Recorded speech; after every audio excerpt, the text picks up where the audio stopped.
Volvo Trucks has developed its collision warning with emergency brake to include yet another safety feature: Distance Alert. Distance Alert is activated at speeds of over 60 kilometers per hour.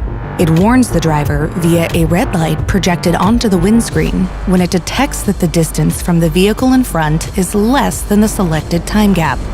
This gives the driver a chance to slow down and maintain a safer distance from the vehicle ahead, enabling a smoother ride and traffic flow.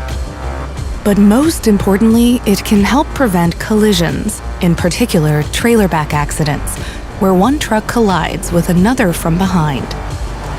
Distance Alert is engineered to further improve safety for all road users and is yet another step toward Volvo Trucks' vision of zero accidents.